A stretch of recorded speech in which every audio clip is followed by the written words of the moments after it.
Некако вие ме заборавате цело време. Односно мерката притвор се Па, сакам да се одбраната и притвор. ова што не дозволуваме сега да се произнесете е напротив. Да, ќе се согласам со мојот адвокат, ќе зборам погласно да ме слушате и вие јавноста, поради тоа што можда подкренам ова цената. Поради тоа што вие се обративте на јавноста при изрекување на оваа пресуда со начелото на транспарентност. Подоцна притворот ќе се согласам, да. Јас овој ден ќе го прогласам као ден на политичката кампања во Македонија, донесовте политичка пресуда. Значи, односно пресудата можете да зборувате... Барете некетирани во оваа Македонија, барете и кај Зоран и Вице Заеви, некај Бојан Јовановски. Однос на притворот, знам. Ако зборува по притворот, добро. Ако зборува по притворот, добро. Кажете по однос на притворот.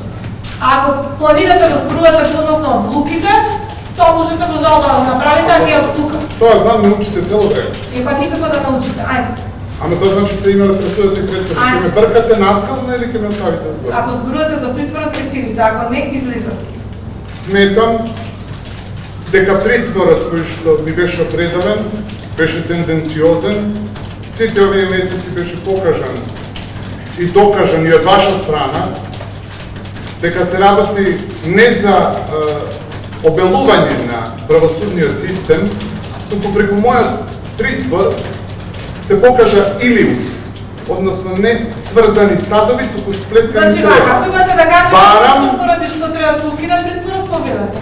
нема да се дадам во бегство, едва и го чекам 1 јули, едва чекам да достави адвокатот до тука, ќе молам адвокатот дайте го поднесокот.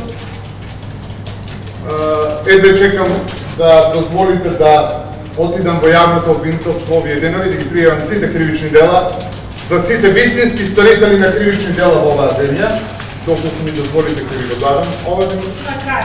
На крајот? Може да со притворот не. Знам дека ќе ми го продолжите притворот, поради тоа што така ви е наредено. Ви благодарам. Ајде.